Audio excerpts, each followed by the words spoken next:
This section is going to be on support groups. When I worked for NAMI, well, and I still volunteer for NAMI, I actually train the support group, family support group facilitators for NAMI.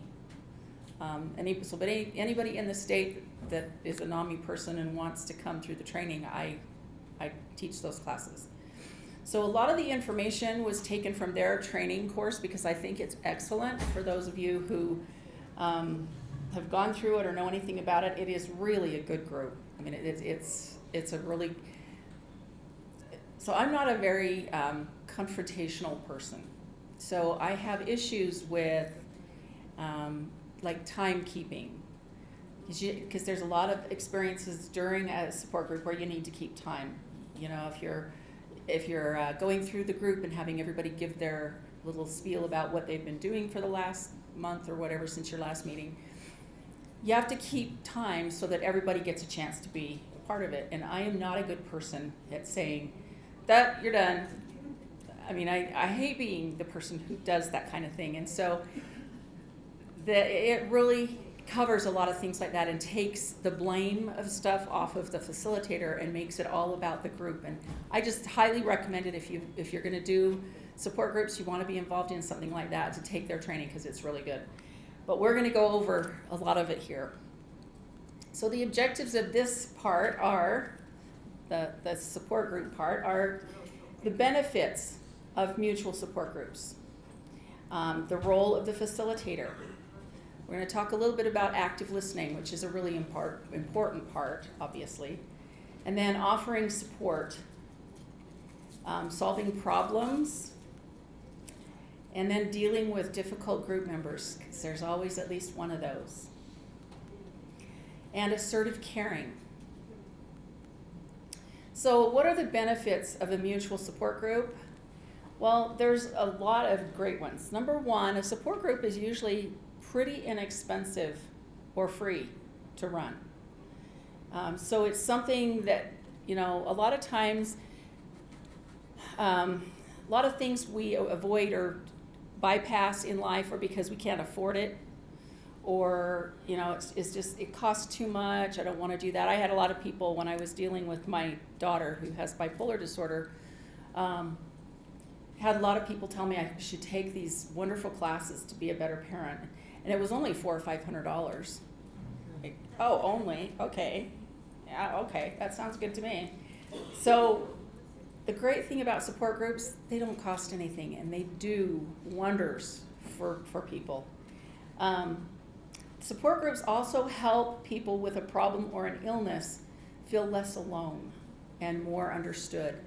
And I can tell you, I had a negative experience back when I was a young mother. I had a baby that was stillborn. And I remember feeling at the time, I was the only person this had ever happened to. And I was just devastated by it, and it was just a horrible feeling to know that nobody understood what I felt like. Nobody. Because I was the only person it happened to. And then there's the part in my head called my brain, which said, hey dummy, this happens to a lot of people. But my heart knew I was the only one that understood what this felt like. And when somebody introduced me to a woman that lived near me that had had the same experience, there was such a huge load off of my soul, off of my heart, knowing that she understood what I felt like. And that's what a support group does for us, is it makes us not alone. And there's nothing worse than being alone in misery. Support groups empower people to work to solve their own problems, which is another way we grow. And among people who are experiencing similar problems, there is a unique emotional identification, and it's different than the type of support that can be gotten from a professional. And you all know that from experience, because you've probably all been affected by someone that knows where you are because they've been there. And in a support group, the members of the group act as role models for each other. They model what the group should be like. They model what recovery can look like. So they're great role models. I heard a story once of a woman who wanted to lose weight. Never thought she could. And her weight gain was from medications that she took for mental health. And she never felt like she could lose the weight, so she just kind of gave up. And she met a guy in a support group who had lost like over 100 pounds over a period of time. And when she, got kind of talking to him and everything, she started looking at him and thinking, well, if he can do it, I can do it. And he was her role model, and she did. She went through and she lost over 100 pounds. But before she met him, she had no one to have as a role model, and she didn't feel that she could do it herself, so she just gave up and didn't even attempt. So as a member of a support group, you can be a role model for somebody else to work toward some part of their recovery that maybe you've got a handle on now and they're not quite there yet. And a support group is also a safe place to share. Now, one of the reasons why I do this section is because I did a support group. It's been quite a few years. I did it from about 2007 or 2006 until 2012. So almost about 6 years. And this was a support group that met every single week. It wasn't once a month or twice a month. It was every single week.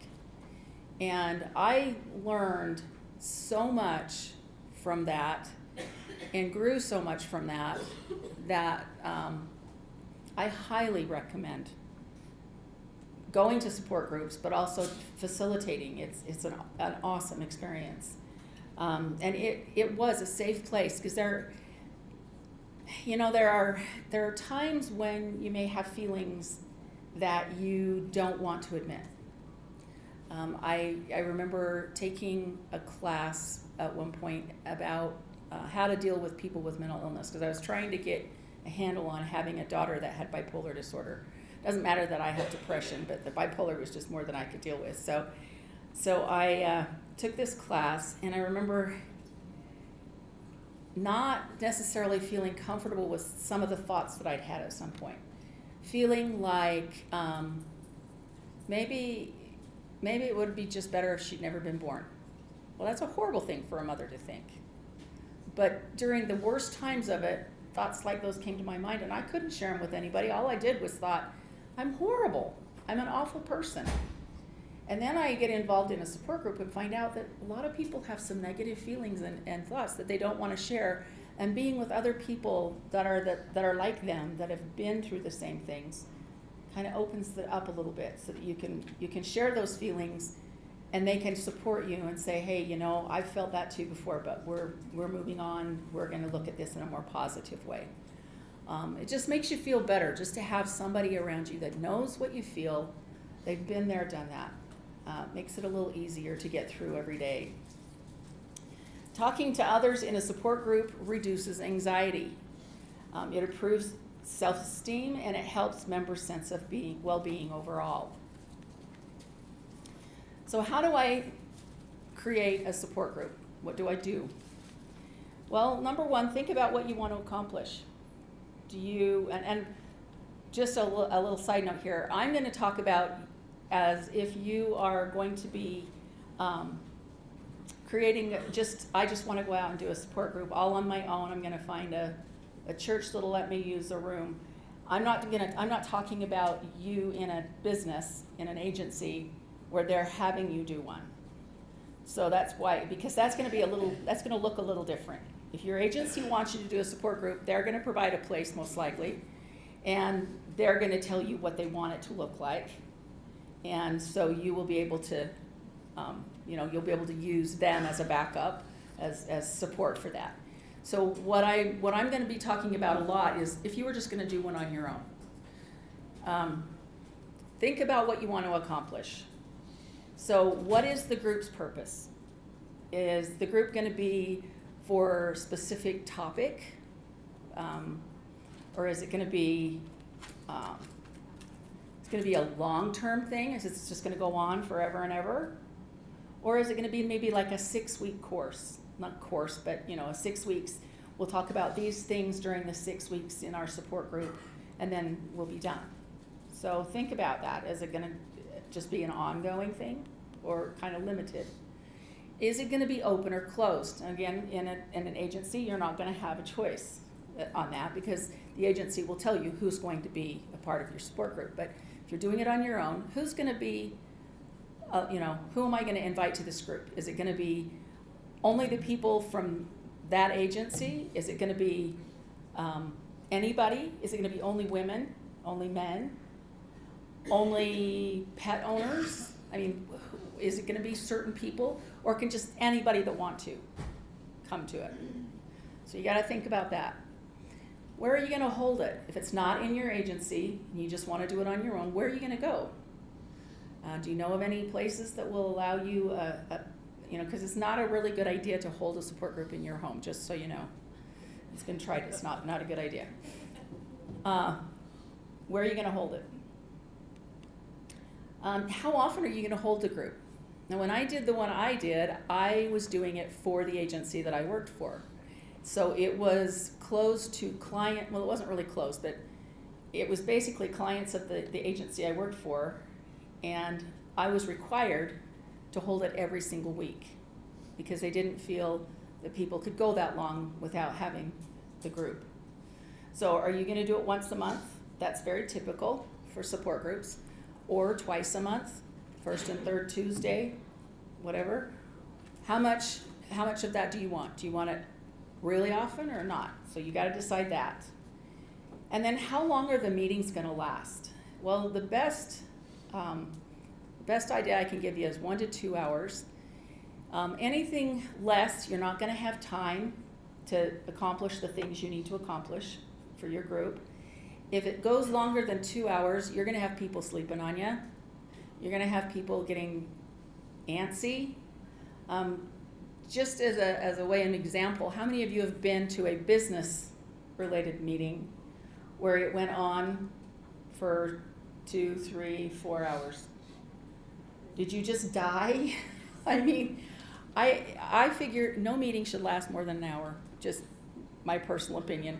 My support group, that's my limit. That's as long as I can stay awake in a business meeting. The support group we ran an hour and a half. It gave us plenty of time to address the issues of each person and not feel hurried, but also not go on too long. You got to think about the fact that the people who come to your group are going to have lives. Maybe they don't have 3 hours to spend in an evening doing this. Maybe they have other responsibilities. Maybe they have children that they've got to take to soccer practice, or they've got to. So you think of their time too when you decide how long of a meeting you're going to have. So what is the role of the facilitator? So the facilitator is kind of like a referee. They're not a part of the team. They aren't playing the game, but they are refereeing, okay? So they regulate. They maintain order of the group.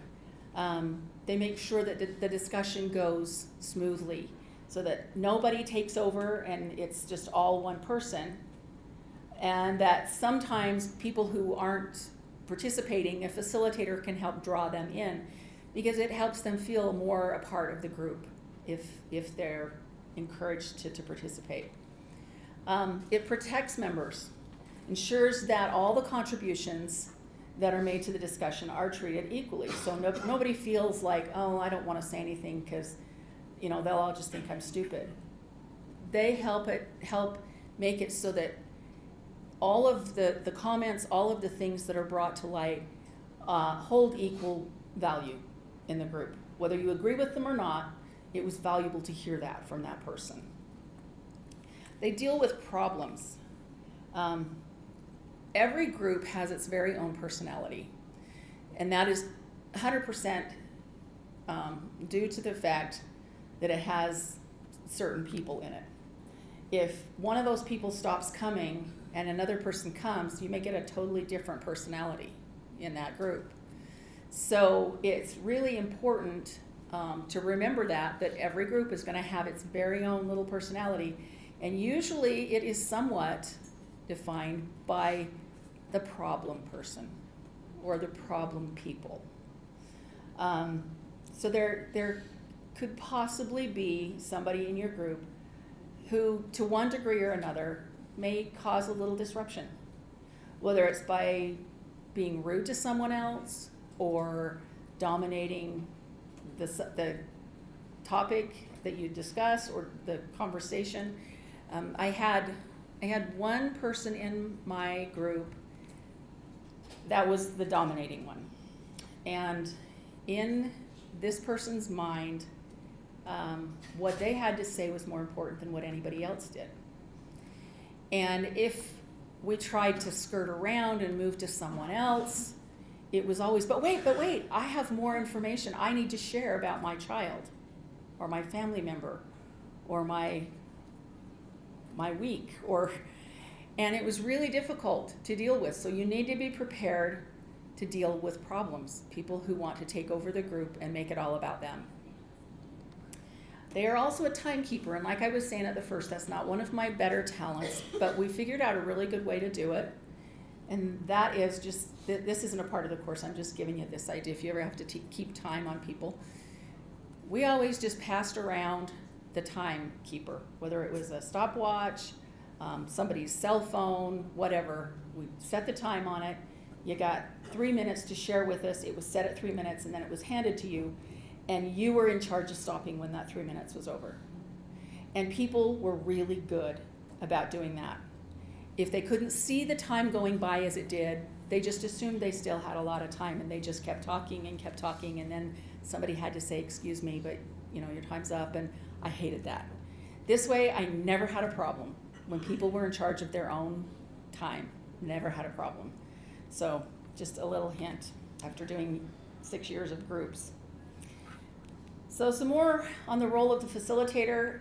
They're neutral. Now, you as a human being are going to have your own thoughts and ideas about things, and that's the way it's supposed to be. Everybody has their own thoughts, their own opinions. But when you're in the group and you are the facilitator, you are neutral. You accept anybody and everybody's ideas and feelings with equality. So you'll take a really unbiased look at the discussion, and you will find value in each person's point. A facilitator also encourages feedback and promotes the discussion of points that are raised. So one of the ways to sometimes you have people who come that are maybe a little quiet and don't really want to be involved as much. That's a perfect time when the discussion's going and there's something's brought up to address one of the people who doesn't speak up a lot, is to say, hey, John, what do you think about Alice's comments that she just made, her problem that she's having? Have you ever had an experience like that? What do you think she could do? And then John feels more like not saying yes or no, but like actually telling you, well, I think Alice, should do this, or this worked for me, or whatever. So it's really a good time to bring in those people who aren't talking a lot or engaging a lot. So success or failure, there's a few things you have to do if you want to be a facilitator for a support group. Number one, you need to be at all of the meetings. That's one thing that I think has been really difficult. There were supposed to be 2 facilitators because I did this group through NAMI. There's supposed to be 2 facilitators, and there's a lot of really good reasons to do that. But I could not keep somebody that was willing to come every week. It burned people out too fast, and so I really struggled with that. And it's really hard for the people in the group to feel comfortable and safe when there's no consistency. And at least I was there all the time, so that helped. But if you don't show up and even if you get a substitute, if it's somebody new every week, I have to build a new, rapport with somebody new. I have to build a relationship with them that's enough for me to feel like I can talk with and in front of them. So consistency is really important. If you're going to do it, just sign on and do it. Don't, keep throwing it off on somebody else. The consistency is really important. Need to have energy to run a support group, and you have to have a positive attitude. If you don't, you're only going to take the group down. So Groups are supposed to make you feel, the way you feel is you come in feeling kind of, ugh. And when you leave, you should be feeling like, yes, I can do this. Well, if the facilitator doesn't have any energy and a positive attitude, that's not happening. Then do people come back? No. If I go there and I feel worse when I get done than when I got there, I'm not going back. There's no reason to. Facilitator needs to be responsible, fair, organized, and able to work well with others. You have to have a desire to do the job. If you don't want to be there, then you shouldn't be doing it. You have to really want to do it. The key to having a good group, well, it's all in the hands of the facilitator. Group success is dependent upon the willingness of the group to follow the suggestions of the leader, the facilitator.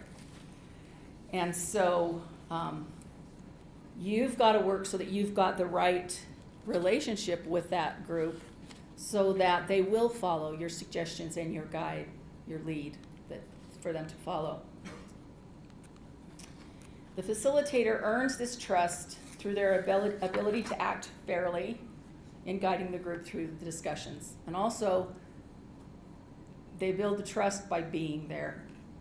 How do I build trust in somebody that I only see once every great while? If you're consistent and you're there, that's part of it.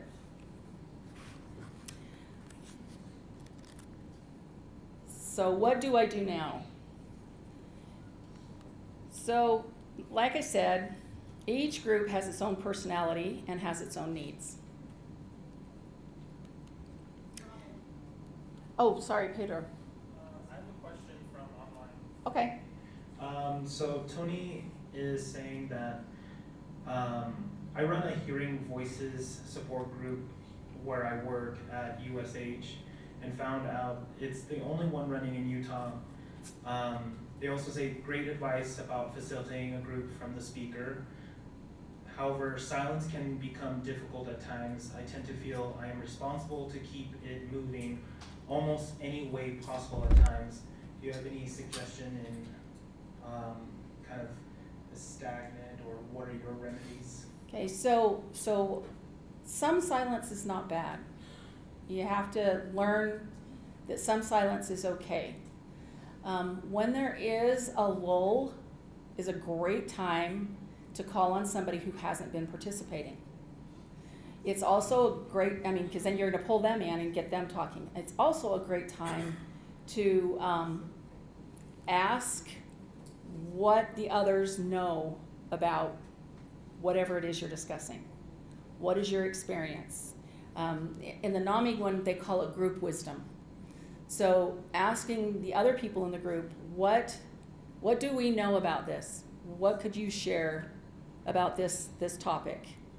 And then we do talk a teeny bit about silence, the fact that you do have to be comfortable with some silence. That for me was one of the hardest things. I really didn't do well with silence. To me, there's got to be something going on constantly.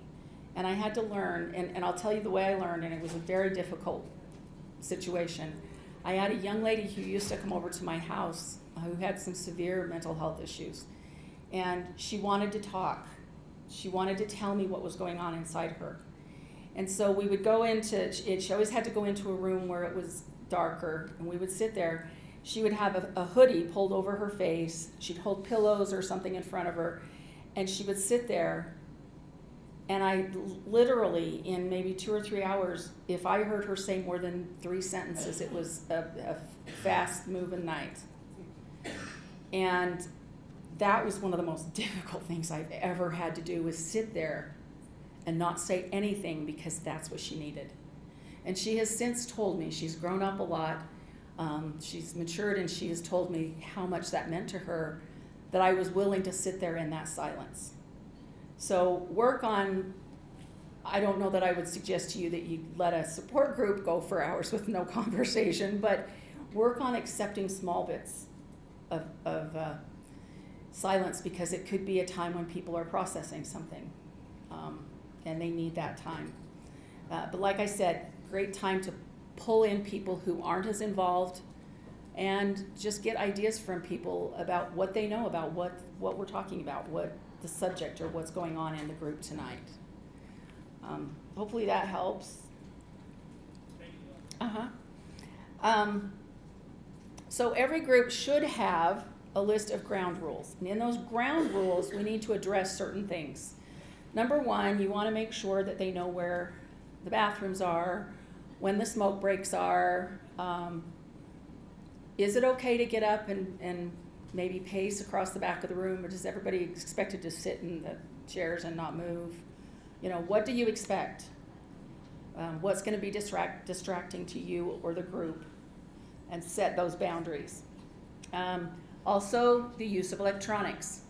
I've been to many things, not necessarily just a support group, but many gatherings, things like this, where people will have a computer out, like, I'm not going to point at Pedro or anything. I'm just kidding you. I know what you're doing.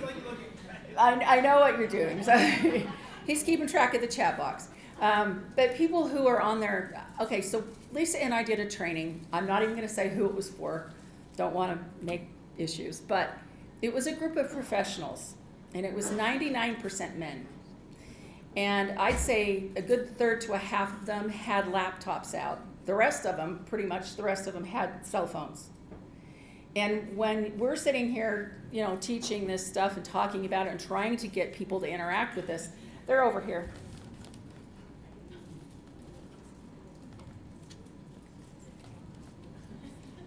And I'm like, are you kidding me? That is so disrespectful. So have a rule. Put something in your ground rules about the use of electronics during the support group. You do not want people on the phone. We don't want their phone ringing during the group. So that would be something you would add. There are some other things you would want to add in there, and that is keeping things polite, courteous.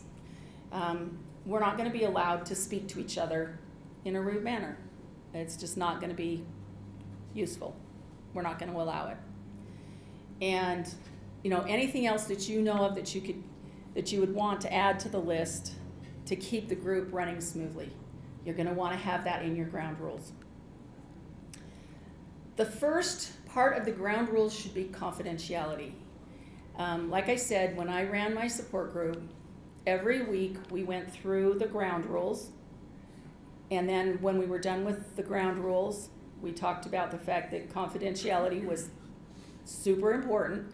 And then I actually had them raise their hand and agree that we were going to go with all of these rules that were listed. And I had a poster that was, paper thing that sat up there. And I would ask, do you all agree? Raise your hand and tell me. That way, if we had any issues later on in the group, like let's say somebody says something snotty to another person, I can go back and say, you know what, John, you're making that comment about Claire. We all agreed that we were going to be courteous and kind to each other. And I think that kind of that didn't quite fit within the scope of our group. So I didn't have to say, you're a rude person and I hate you and I'm in charge here, so don't ever say anything like that again. All I had to say was, you agreed. Here's a list, and you agreed that we were going to live by this. So can we try harder? Can we do better next time? And the confidentiality, there was no room for any messes with that. So it was really interesting. We met in the building of the agency that I worked for, and there were custodial services going up and down the halls, cleaning all the different rooms down the hall. And I know they thought we were crazy. I know they did, because they would walk by, and one time they'd walk by, there'd be some person just sobbing about some horrible thing, and I hope they didn't stop to listen. I hope they were more professional than that. But maybe just crying about some horrible thing that they were dealing with that really upset them. And then they may come, go vacuum a couple offices and come back down and go into another office, and then they'd hear us laughing. And so I thought that it was, but you know what? We could laugh because we all shared the same reason that we were there, and we could laugh about things that wouldn't be okay to laugh about in public. I can give you one example. There was a lady who had a little girl who had been at the state hospital for several years. She was out and she was home again, and there were two things every day that her mom fought with. One was she wouldn't comb her hair, and the other was she wouldn't wear underwear to school. And so she came to the group one night and she said, "You guys, you're never gonna believe this, but Janie, she let me comb her hair before school, and she wore underwear. Can you believe it?" And we all laughed and cheered, and I mean, we were having a party over this. Can't do that out in public. But among people who have gone through the same kinds of things we shared, it was great. I missed that group. Group members need to feel safe sharing their feelings and thoughts when they come to the group. If they don't, again, they're not going to come. Your group won't work. They need to feel safe. And that's part of what the ground rules is for, is to help them feel safe. We've set up some rules so that they can feel safe. So the first meeting, you need to prepare yourself for that meeting. If you're going to have handouts, any kind of materials, posters, whatever you're going to do, you need to have all of that ready when you get there. And you need to come probably at least 20 to 30 minutes ahead of time so that you can set up the room, have all the handouts, everything that you've brought there and ready to go. The best way usually for a group to set up is to be either in a U shape or a circle. I didn't have that option. At mine, we were in tables, and it did make it difficult sometimes because somebody was speaking to the back of somebody else's head, and it's a little harder to really connect when you can't do that. So those are two best ways to go. Start the meeting. It's probably a good idea if you can greet people before they come. When they come in and sit down, greet them by name. They're going to feel more welcome and more likely to come again. Call the meeting to order on time. People who come on time, make sure that they're there in plenty of time to start early, are going to be very resentful if you wait 15 minutes because one of the people is always late. And that's not a very good idea to stomp on other people's valuable time. So start on time. Introduce yourself briefly and explain the ground rules. Have everybody introduce themselves and stating their name and a little bit about why they're interested in the group. Now, after you've been working in a group for a long time, if you get kind of like a group of regulars that come, you get to the point where you don't have to introduce yourself anymore, and they can tell each other stories.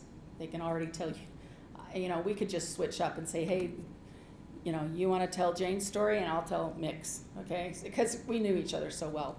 But when somebody new comes, you need to make sure that you do the introductions and that everybody gets a chance to tell what their issue is, what their little bit of a story is in the allotted time, so that we all know who each other are and can feel comfortable. We're all the same.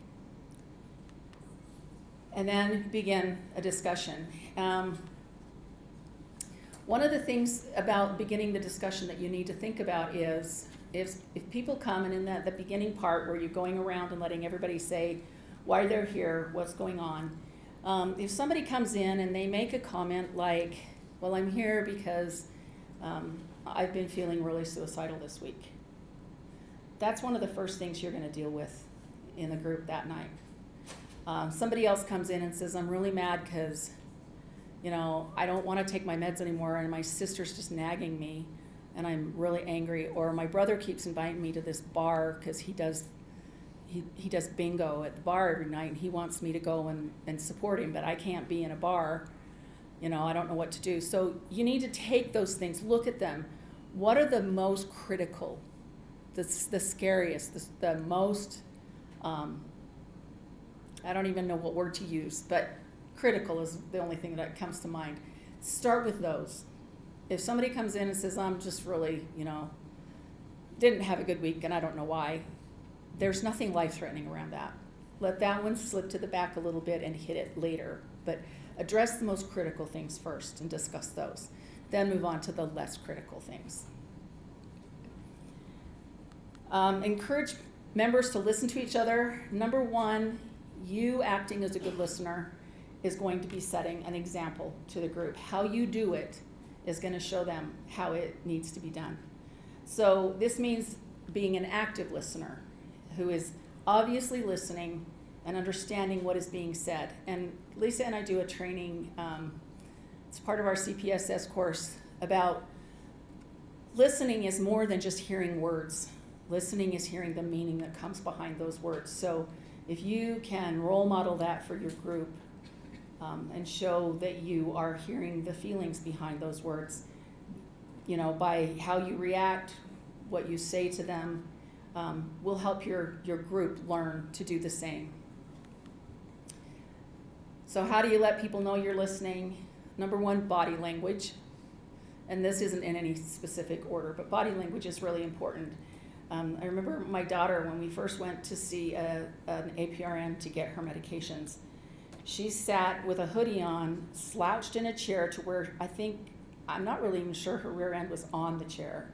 She was so slouched down, with a beanie pulled clear, or the hat of her, well, she had a beanie on too, and then the hat of her hoodie pulled over.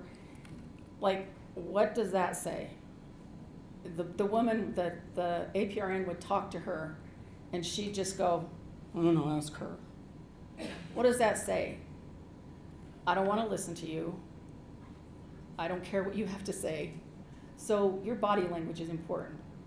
Lean forward a little bit, but not into the person's bubble. Lean forward a little bit. Looks like I'm expecting, I'm waiting. I'm anxious to hear what you have to say. Again, the slouching, arms crossed, but I have heard another one about that too. Like right now, I think it's freezing cold in this room. And sometimes people fold their arms to warm up. So if it's somebody that you know really well, you may know that they always fold their arms because they're always cold. And you're not going to take that the same way as if I just barely met her, her or him, I may hear, or I may see them do that and think, well, they're closing off, they don't want to. So think about the body language. If it's somebody you know, you might be able to, it's what they called it is norm. I will norm you because I see you're folding your arms, but I know you do that all the time. But otherwise, body languages can be very, very important. Eye contact, and this is comfortable eye contact. You do not want to stare somebody down. In some cultures, it is disrespectful to stare, to do direct eye contact. So be aware of that. Try to kind of, you can't study every single culture in the world and be proficient at everything, but be aware that that is an issue, so that, you may be able to change if you come across it becoming an issue. Brief, encouraging statements. When you say something, I can say, oh, that's interesting. Tell me more. Or, or just nodding. Those are things that make them realize I'm engaged. I hear what you're saying. Repeating or rephrasing the last phrase to let them know that you're hearing. So, and I heard Lisa use this a little early. So what I hear you're saying is, and then you tell them what you heard. The funny thing is what you heard may not even be what they meant. So it's a good thing to do. Make sure that you're really hearing what they're saying, what the meaning is. So ways to enhance responding skills. Listen really carefully to what is being said, not to who is saying it. Determine who owns the problem. It's very, very easy to assume that a problem lies in a certain place when it really isn't there. Someone else may actually own that problem. An example is a man I met in a group that I did where he was upset because his wife, he would clean, and then his wife would come home and she would re-clean the stuff he cleaned. And he felt this was a huge problem for him, and he needed us to help him figure out how to stop her from doing that. Well, the real problem wasn't his. The real problem was that she felt inclined to do that. It was nothing he could do anything about. He couldn't change her. So the problem wasn't really his, the problem was hers, and we couldn't do anything about it. So think about who owns the problem. Do not immediately react to your own feelings. Remember that if somebody says or does something, it's not directed at you personally. Pay close attention to the other person's viewpoint. You do not have to have all the answers. It's okay to say, I don't know. And one of the things that I did in my group that I really thought was fun is I had a little file box and had folders in it. And every time somebody would bring up something that was new to all of us, I'd say, where did you get that? They'd tell me where they got it. And I'd say, okay, could you please bring a copy? I would make copies and stick them in the folders and just label them. You know, this one's about travel resources. This one's about, you know, coping with I can't even remember most of them, but we shared information. So if they had a question, wanted to know something about a subject, they could go look in that box and pull out a copy, and then they had it. Avoid interpreting or assuming. Oh, please don't assume. You've all heard the old adage about assuming. Don't assume. Ask clarifying questions. Always ask clarifying questions, because you might be way off base, and this way you will at least know what they really meant. Discuss and decide what, and we already mentioned this, what is the most important issue to resolve first. Help the group members decide on a course of action. And that doesn't mean telling them what to do. Give them options, tell them ideas, and then let them pick the ideas that they like. You know, brainstorm. Let them pick what they want to do. And provide encouragement versus praise. We want people to grow and move on, even though I know a lot of us feel like I shouldn't say that. Some people, I had a couple of people in my group that felt like they knew everything already. So encouragement was to grow more, to move on and learn more. When in doubt of what to do, ask the group. They actually knew so much more than I did, I guarantee you. I had a lady come one night that said she needed a restraint system for her child who would jump out of the car when she was driving. And that was very frightening, scary. I knew nothing about it. I'd never had any experience like that, knew nothing at all. And I felt so bad because I was just ready to say, I'm sorry, but I don't know anything about it. Before I could even get that out, another woman in the group pulls a brochure out of her purse and said, here, page 37 works much better than the one on page 8. Okay. She had a little brochure with all of these restraint systems in it. And I'm like, okay, I know nothing about them. I still don't, but she helped that lady. It was great. Ask the group. They have a lot of wisdom. Encourage members to offer one another support. So you need to be supportive yourself, but you want to help them learn to be supportive of each other. So you're going to demonstrate active listening skills. Wait 10 seconds or so, and then if no other members have done so, then you can offer support to the person. Group members will usually pick up on that, and they'll start offering support on their own. If they don't, you may have to ask them questions about how they are affected by the discloser's experience.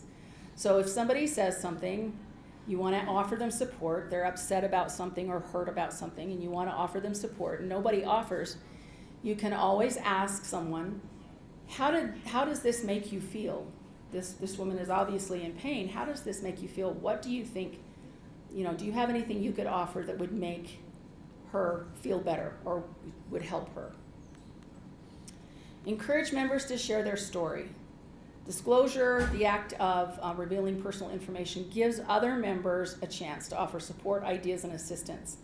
And it also encourages the other members to share their own experiences and fosters an atmosphere of trust in the group.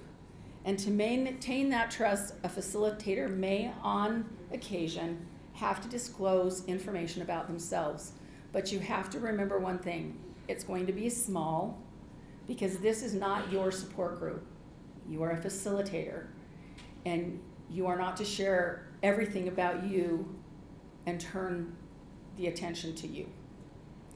You can share small things so that they know you fit, that you know and understand them, but you can't take over the group. If you need a support group and you're a facilitator, facilitate your group and then go find another group that can be your support group, where you can bare your soul. The facilitator may have to use open-ended questions to encourage members to join the discussion. So never asking questions that can have a yes or no answer, but one that requires some thought. So quickly, we'll talk about some ways to solve problems, and here are 4 steps to helping a member solve problems. Clarify the problem. Make sure that everybody knows what the problem is and understands it. Talk about the alternatives. Bring up possible solutions to the problem without giving advice. Choosing which option to take. Discuss the pros and cons of each suggestion as a group, and then let the person choose, or let them take the ideas home and think about it for a while. We used to put it on one of those really big Post-it papers things, rolled it up, let them take it home. You know, we'd say, here's the ideas people have given, here's the problem, what do you choose? They'd mark what they chose, take it home, and then next week they'd come back and say, hey, I decided to try this and it worked great, thanks, you guys, that was great. Or, hey, I tried to do this and it didn't work so great, so I went to the second one that I picked and that one worked. So make sure that they get the opportunity to take that and do that. Offering help, sometimes a member may offer to assist the person. I had a woman who wanted to get out of her house and walk and do things, exercise, do physical things, and she just didn't feel that she had a way to do that. So someone in the group said, well, I walk near your house, I'm walking by tomorrow, and I'm stopping by the door, knocking on the door, and you're walking with me. Encouraged her, they got out, they both started walking together, and it was great. How to deal with disruptive members, and we're not going to go into this a lot because Lisa is going to talk a little bit more about this, so we won't have to do a lot, but you have to use delicate combination of control mixed with kindness. So this sort of assertive caring directly addresses problems with the group members without insulting or offending them. So you can use assertive caring during a meeting to get the discussion back on track, or you may wish to speak to the member in private after the meeting if they were really, really bad. So the times to use assertive caring are when a member is late to meetings, when a member talks too much, monopolizes the discussion, when a member interrupts or brings up inappropriate or irrelevant subjects, when a member is disrespectful to another group member. So here's the steps. Number 1, show that you understand their dilemma. Number 2, set limits. Number 3, suggest an alternative. And number 4, get the members' agreement on the alternative, or get their buy-in. So here's how that might look. Number 1, show that you understand. I know that things are difficult for you right now, but we're trying to figure out what Camilla can do about childcare. So I've understood the members' position, that they have some difficulties right now. Number 2 is setting limits. And that is hard to do when you keep interrupting. So we're trying to work with Camilla, but you're interrupting. Number 3, suggest an alternative. I wonder if we could wait to talk about your problem until after we've come to some conclusions about what Camilla can do, and then get their buy-in to it or get their agreement. Is that okay with you? I was very kind. I set limits, and I didn't do it. There was nothing offensive there. And I asked for their buy-in. So it does work because I've tried it. Then when you want to close the meeting, when it's winding down, or at least by the time you've agreed that you're going to be done, wrap things up by making a summary statement about the topics that you talked about, and possibly about the options that you came up with to help, the alternatives to help with those issues that you talked about. Ask for any additional comments or questions. Remind them when the next meeting is. Request volunteers if that's something that you can use. We used to have people bring treats Don't have to do that, but you know, this is a state of cookies and punch, so invite somebody to bring cookies next week. Actually, food brings people in, so. Give a final greeting, thank everybody for coming, encourage them to come back. And I'll tell you what I always did, which I really thought was fun, is every week we went around the group and everybody had to tell one thing they were gonna do to take care of themselves. And going out to the movie with your kids or taking the dog for a walk was not what you were doing for yourself, because that benefited someone else too. The dog got a big thing out of it, the kids got a movie too. So it had to be something specifically and only for you. And then we always took a minute or two when we first got there and said, you know, hey, did you guys do what you said you were gonna do? How did it go for you? So we always ended on that. A lot of times people will end with an inspirational reading of some sort, a short poem or just a quote that kind of leaves on an upbeat. So how do we keep it going? Because it can get really hard.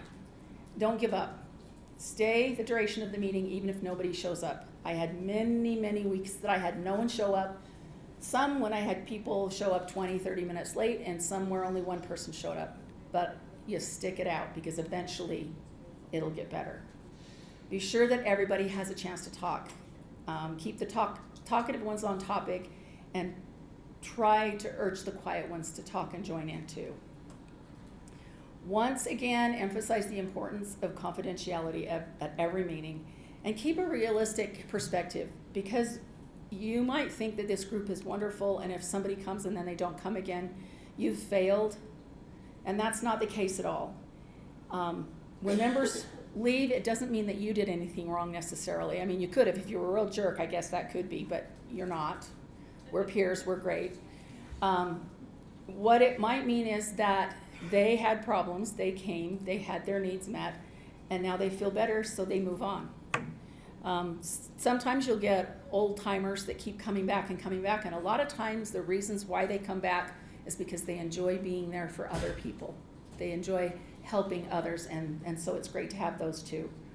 But sometimes people got the use out of the group that they needed and they moved on, so don't feel bad about it. Remember, it's a support group.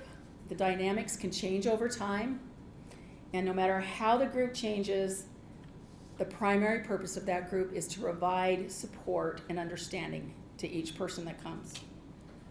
And it is now Lisa's turn to do de-escalation, so she'll take care of all of those really horrible people that come to your group.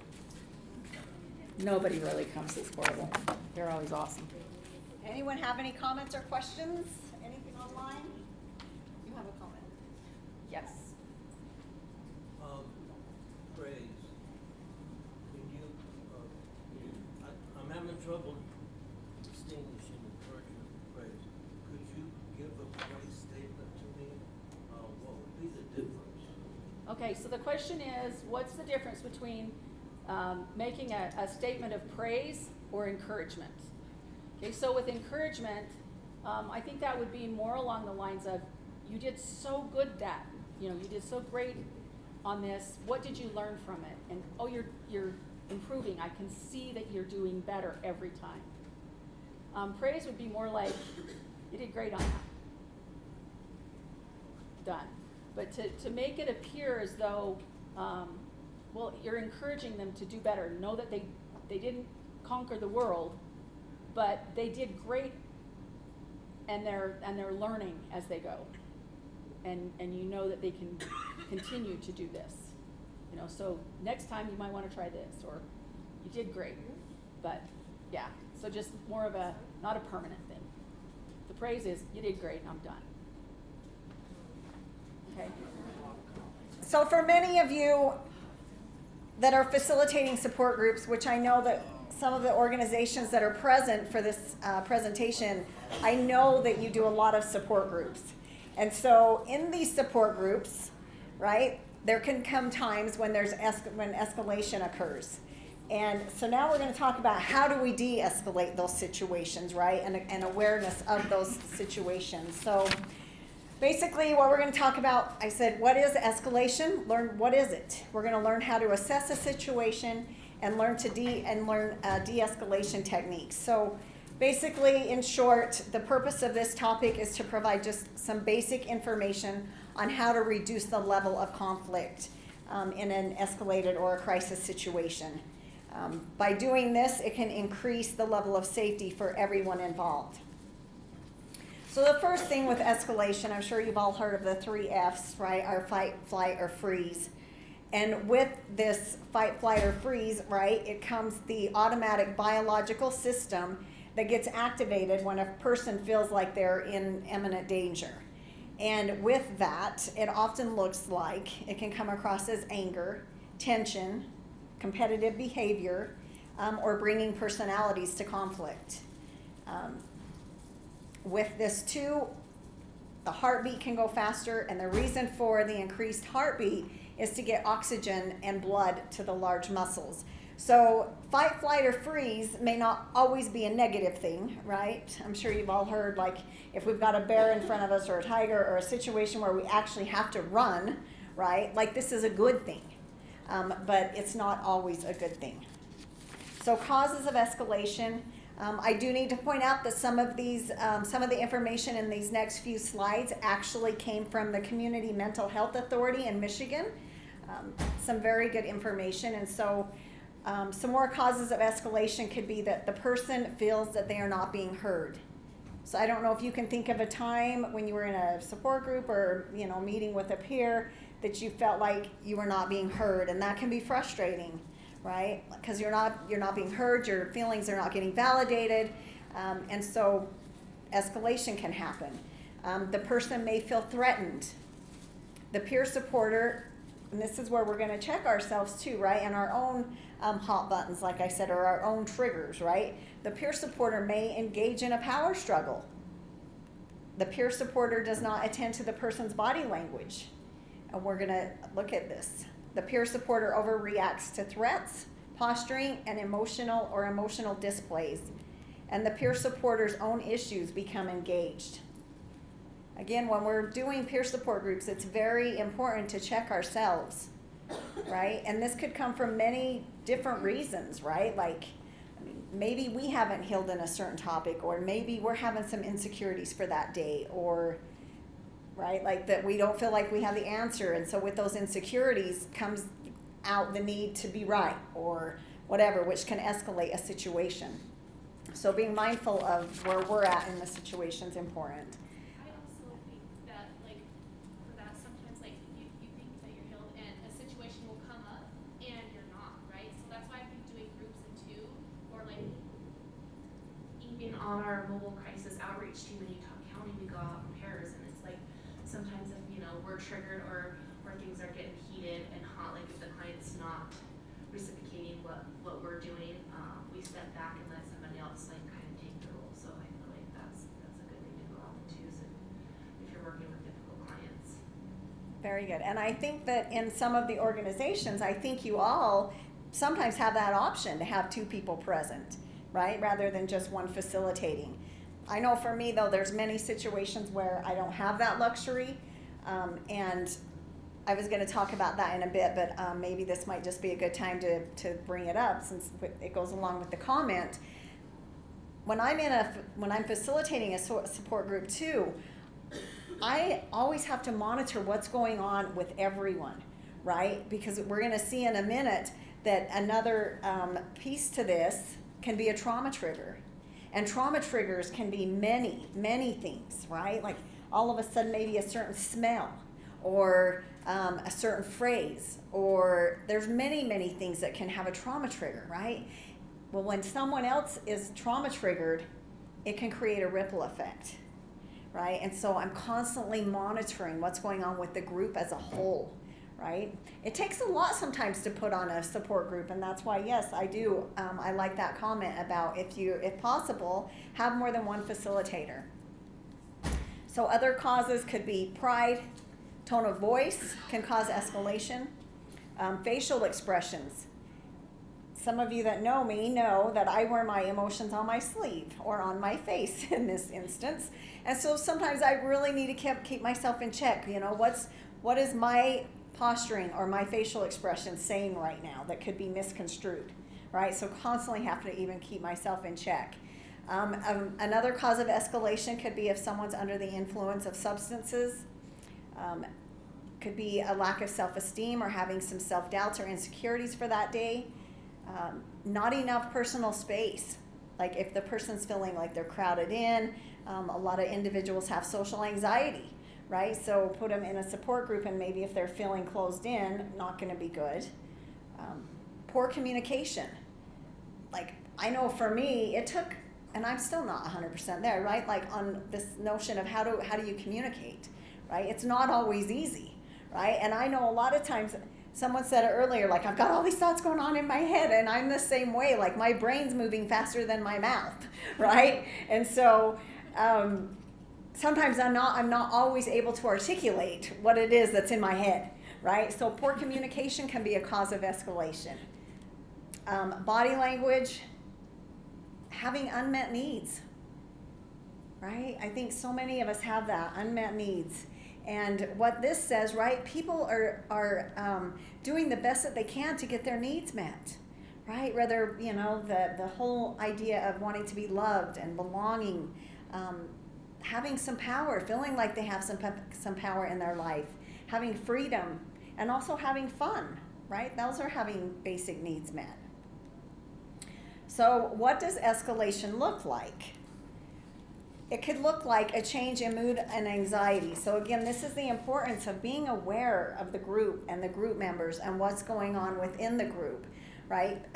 What that could look like with anxiety, right? If someone's had this change in mood and level of anxiety, is it could be that maybe all of a sudden they have sudden gestures or jerky movements or pacing or fidgeting, more so than what you're used to seeing, right? That could be a cause for what escalation could look like. Concentration problems, disorganized behaviors.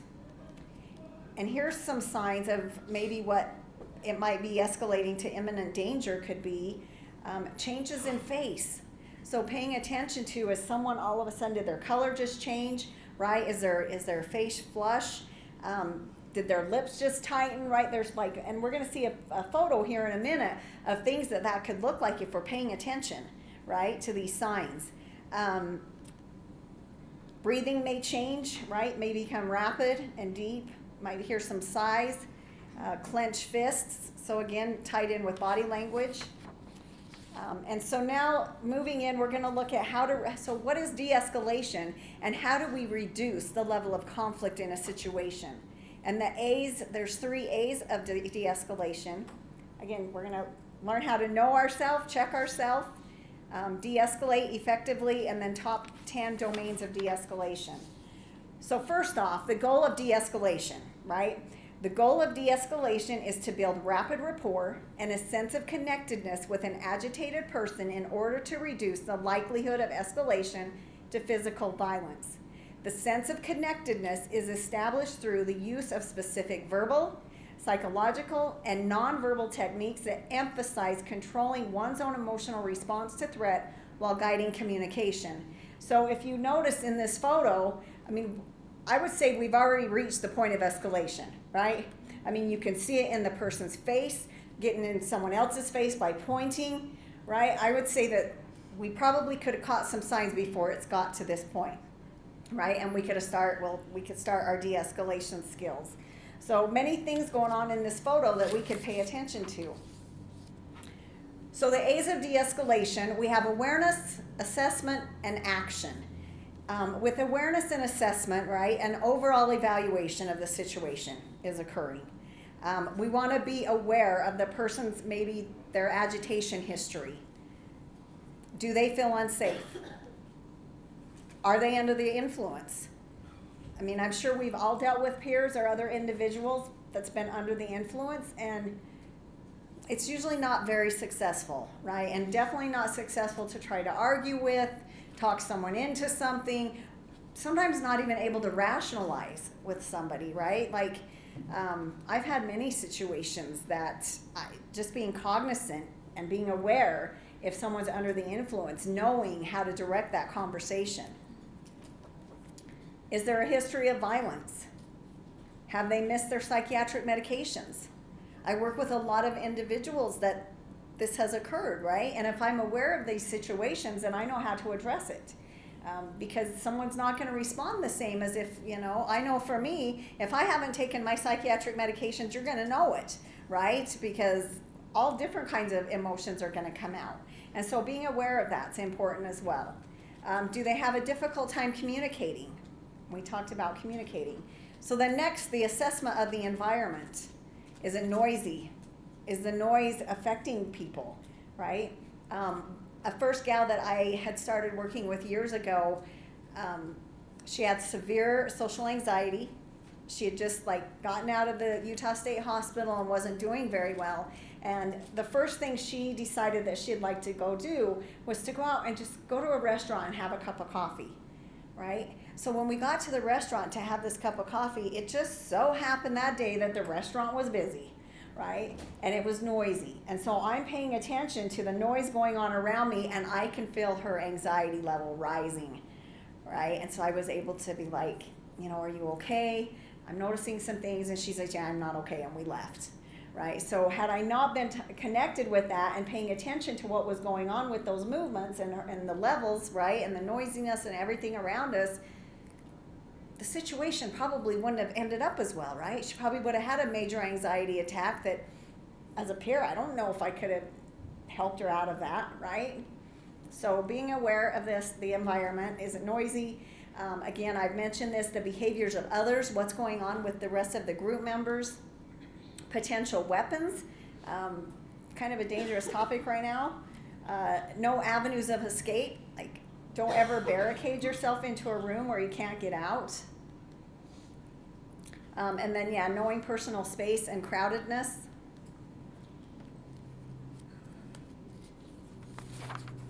And so then the next one is action. And action can take two forms. It can be nonverbal and verbal skills. And so with this, it is so important for us to remain calm in these situations. Remain calm and self-assured. Even if you're not feeling self-assured, right, by keeping ourselves in check as maybe some of these situations are happening. I know for me, I always am keeping my body in check, like I said, what is my outward emotions doing? There are times I'm not always 100% confident in the situations I'm in, right, but I try not to let that show to others, right? People can feel our anxiety levels as well. I've been in many situations where I just kind of am in awe, because I get it is easy to get, right, all hyped up with a situation if it's, escalating. Because, all of our anxieties get high, right? But it just makes the situation worse. Maintain neutral facial expressions again, which could be the nonverbal. Keep a relaxed and alert posture. So, what that would look like, right? You want to be relaxed, but alert. So letting them know that you're still paying attention, right? But not so much that you're slumped in your chair, right? Showing you're just not attentive. You could care less as to what's going on, right? So relaxed but alert. Be mindful again of your body language. And then some things with the verbal skills. And before I move into that, it's really important though that we really maybe start with the nonverbal skills, the nonverbal first, and then also allow the person the opportunity, if need be, to vent. Because sometimes people, they want to be heard, right? They want to be validated. So sometimes providing that safe space for someone, if it's safe in that situation, right? Let them vent. I know I've been in many situations working with individuals, again, like I mentioned, that may be on substances, right? And now this was a one-on-one session, not in a group, but I allowed them to just, I think they ranted on for maybe, I don't know, an hour and a half. And I just sat and listened, right? I took some of the stuff they were saying with a grain of salt. Because to some, it could have been topics that could have been escalating, and I could have let it go to that, right, in my own head.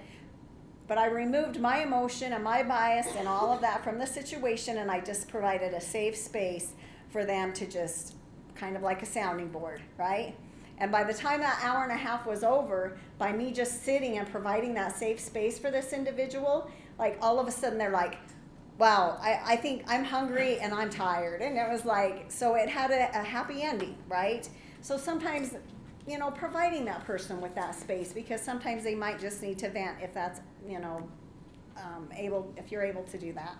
So verbal skills, biggest one is listen, right? Listen, listen, listen. Do not be judgmental. Do not ignore the person or pretend you are not paying attention. So back to like the way you're sitting with the nonverbal skills. Be empathetic, again, so putting yourself in the other person's shoes. Validate the person's feelings and try to establish rapport with the other person. Okay, so this is a pretty big one. Knowing yourself and what your hot buttons are or your triggers. So knowing yourself enough to know, do you have the need to be right? Are you always in those conversations where you find yourself being the one that needs to be right? And a lot of times this, could come from many different things. Do you find yourself with the need to always be in control? Do you find yourself always needing to solve or fix the problem? And we mentioned this earlier. I know I got into this field to help people, right? And so my first reaction is I want to solve or fix the problem. But in a support group, right, it could come off that I'm trying to one-up somebody or take the show, be the center of attention. And like Robyn mentioned, the attention shouldn't be on me. Do you have the need to personalize the situation? So again, learning how to detach from that, right? Like the situation I just provided where I was working with an individual that had been on substances, right? There was some inappropriateness in the conversation that we were having, but I didn't have to personalize it. I could read between the lines and just let them talk, right? Do you have the need to tend to compete and have a power struggle? Again, I think this can come from our own insecurities deep down that has that need to compete to come out. Do I have entitlement issues? Do I have a tendency to blame? So how we react in return determines whether the situation escalates, de-escalates, or becomes tolerable or resolves itself. So it ties in like with what Robyn was saying as the facilitator, right? Like they really can hold the key to a successful group. So knowing how to de-escalate yourself first. I like with our breathing exercise, right? Remember to breathe, because when we're, caught up in escalation ourselves or caught up in anxiety, caught up in the moment, caught up in fear, we tend to hold our breath. And so reminding yourself to breathe and act calm. Again, sometimes fake it till you make it, right? Like I think this applies in some situations. And so even though your insides might be kind of churning and like nervous, whatever, like on the outside, remain calm. Reassure yourself. If need be, ask for help. Kind of what was brought up. If you've got someone else in your agency or someone else in the building that can come in and joint facilitate, do that. I like what was said already too, like it's okay not to know. It's okay not to have all the answers. It's okay not to have all the fixes for the group, right? And it's okay to go out and ask for someone else to come in and help you. Be mindful of your psychological reactions. So are your palms sweating? Is your breathing increased though? Are you letting out loud sighs? What reactions inside of you are happening? Because that's a way to know, wow, I'm escalating. Now what can I do to de-escalate? And some of these psychological reactions could be your face may be flushing, shaking, nervous laughter or nervousness, which could be come out in clenched fists, sweaty palms. I know for me that's like one of my first no's, right? Is like sweaty palms, increased breathing, loud sighs. So ways to keep myself in check and know if I'm escalating. Changing the tone of your speech. I think this one's huge, right? Because I think this is the first and foremost one that could come out easily, right? Is the tone. And did all of a sudden my tone change? Did it go higher, lower, faster? You know what I mean? So keeping your tone of your speech in check. and then increase in adrenaline. So it kind of goes back to those 3 F's, right? The fight, flight, or freeze. And this is where that adrenaline can come in and not be helpful in times of this. And that's when we would know that we need to de-escalate ourselves. And so then just some top 10 domains of de-escalation. We're going to go through these rather quickly because it's kind of going to be just now a recap of things that we've just went over. And again, I think some of this has been repetitive today, but hopefully you're getting the gist, right, of just how important it is if we're facilitating support groups or even just working one-on-one with an individual. Because like I said, I'm assuming that most of you, if not all of you, have been in these situations where someone is escalating, right? And I think it's very important to be mindful of all this stuff that we're talking about. And again, these slides will be made available to you, so you'll have them on hand. So top 10 domains. The first one, respect personal space, and we're going to go through them here individually in a second. So respect personal space, don't be provocative, establish verbal contact, be concise, identify your wants and your feelings, listen closely to what the individual is saying, agree or agree to disagree, right? So that need to not always be right. Set clear limits, offer choices, and then debrief with the individual or staff if necessary. So with the respecting your personal space, stay outside of someone's personal bubble, right? We talked a little bit earlier too about touch, right? Like, and I'm a hugger. Those that know me know I'm a hugger, but that's not always appropriate in certain situations, right? And you can ask though, right? Like maybe the person does need to be comforted, right? You can ask, is it okay if I, hug you? But also, you can also read, again, through body language, right? Is this person wanting their space? So, stay outside of someone's personal bubble. The more escalated someone is, the bigger the bubble may need to be. Stay up, and at this point, you might want to stay within 2 arm lengths away and never barricade yourself in a room. Don't tower over someone if possible. Stay on their eye level or below. If you can, remain seated. If possible, ask the individual to remain seated, unless, of course, pacing or they need to stand up, right, is helpful for them. Obviously, allow that. And then don't be provocative. So act instead of react. What does it mean to be provocative? It could mean that you're going to cause more anger. It could mean that you're going to irritate the situation more. Or annoy. So it would be definitely the opposite of soothe or de-escalate. Pay attention to body language and voice. So we've heard this many times.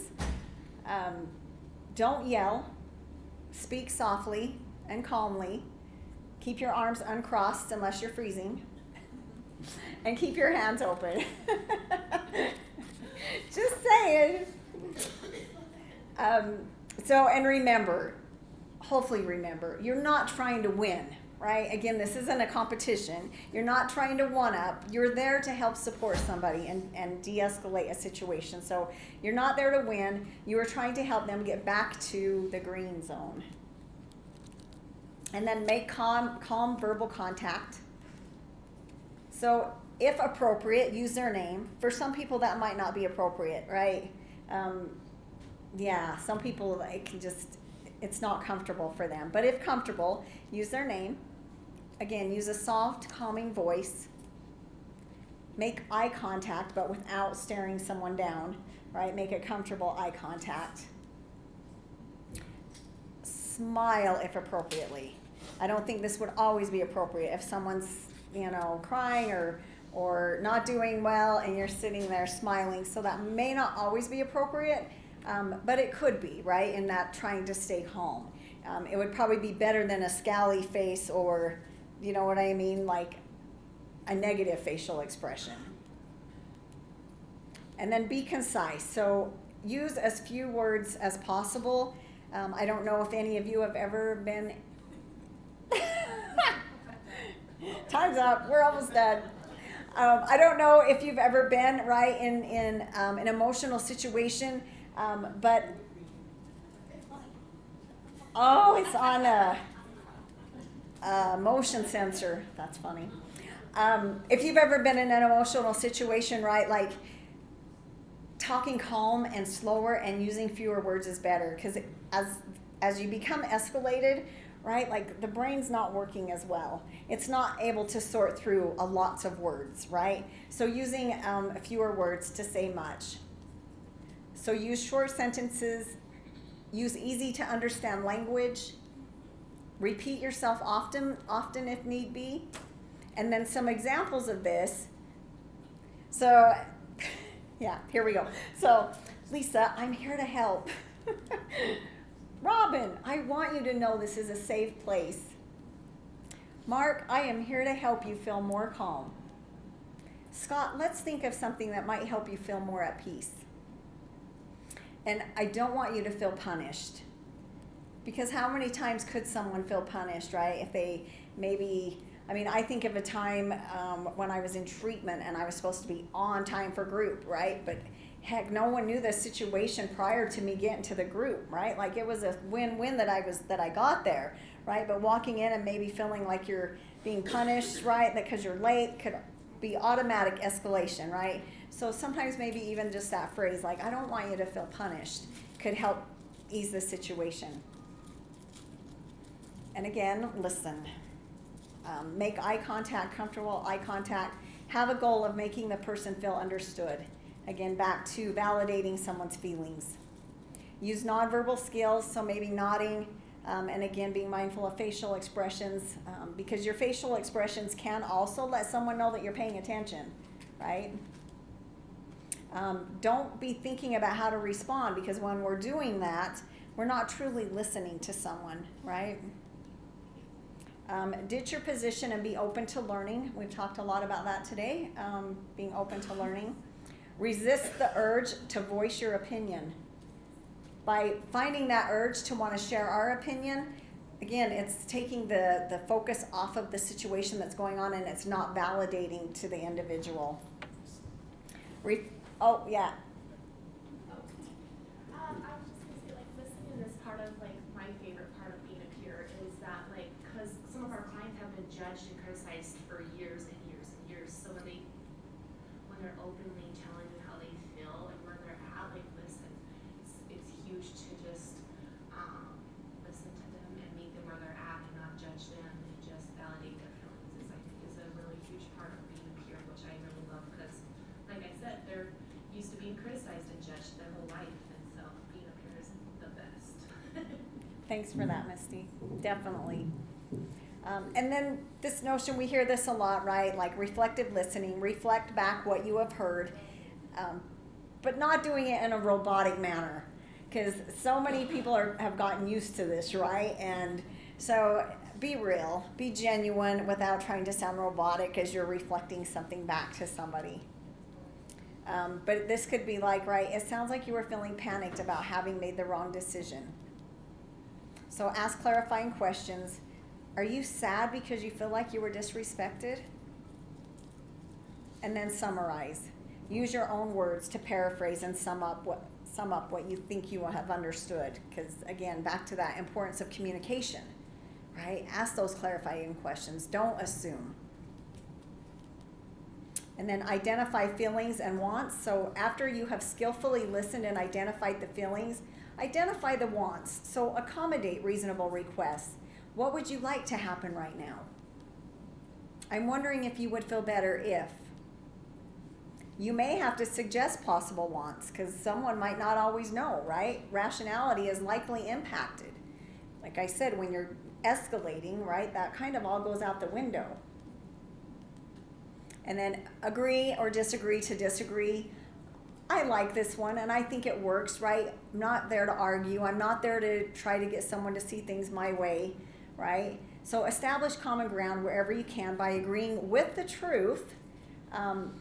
You could say like, that's right, you're right, absolutely, I get it, you're telling me, but agree with consensus. I know other residents have felt this way. So again, that statement though could be more, giving hope that you're not alone, others feel that way, which can be important, because I know there's been times in my own recovery that I felt like I was alone. I was the only one feeling and thinking the way that I was, and it felt very out of sorts, right? It felt like it probably wasn't the healthiest way of thinking, or I thought that I was maybe way out of the box.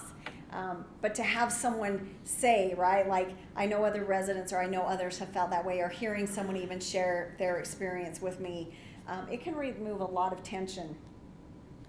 So agreeing to disagree, it means that you tolerate, but you don't need to accept necessarily the opposing position.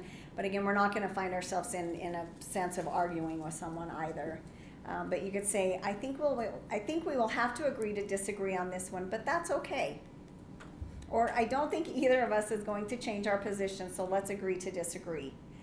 But again, remembering like in a support group or one-on-one, like kind of what we're talking about with this situation, we're there to validate and be listening to the other person. And then again, take it back to the goal, which is de-escalation. Let's circle back to how we can help you feel calm. And set clear limits, so make expected outcomes clear, but avoid making demands. And don't order specific behaviors. Use I or we statements, right? So back to we're not going to want to blame, and if we know we have a tendency, right? So check our hot spots.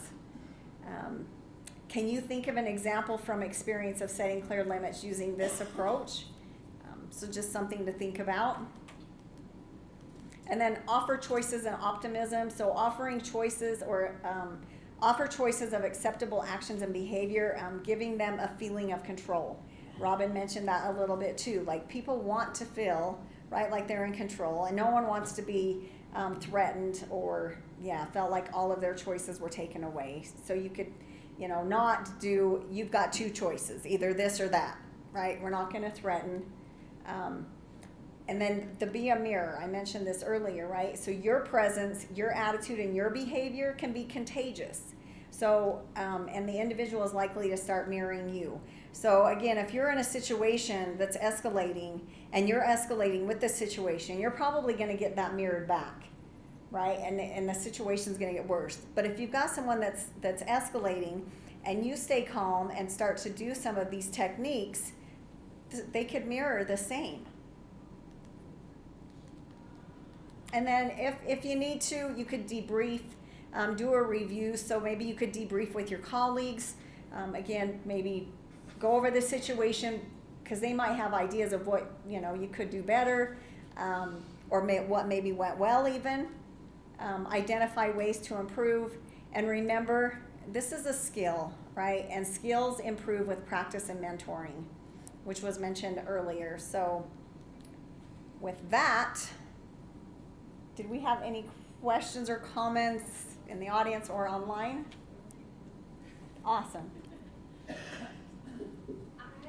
think debriefing is a huge part. I know it's really beneficial for me. I work on the mobile crisis outreach team in Utah County, and we go out on some hard things. Like we see people at their worst of the worst, right? Like their worst day, we go out and we try to help them through that. And I think sometimes it builds up, even though that you think you're okay and life goes on. Let's just move to our next call. Like I feel like it's super important to debrief with your colleagues. Like let's go back, let's talk about this. Like I think our team in Utah County, our supervisors, they'll be like, hey, let's debrief. That was a hard situation. Like let's talk about it. Like please tackle this lady. Like she had to get an injection to calm down, things like that. Like that's kind of traumatizing to see day after day after day. Helping somebody through suicidal ideations every day, it's kind of a hard thing to do. And so I think debriefing is huge. If your team or your company doesn't do it, I feel like it needs to happen. Especially, it's important for your team members to know what you're going through to support you. Yeah, thanks, Misty. Yeah. Well, and that could tie into self-care, right, too, and knowing that it's again okay not to have all of the answers, and it's okay to ask for help, and that can be definitely like a learning lesson too. But I love that, because we have a whole team of clinicians too, and I've definitely went to them for some difficult situations that I've dealt with. But thank you, Misty. Thank you, guys. I look forward to seeing you all tomorrow.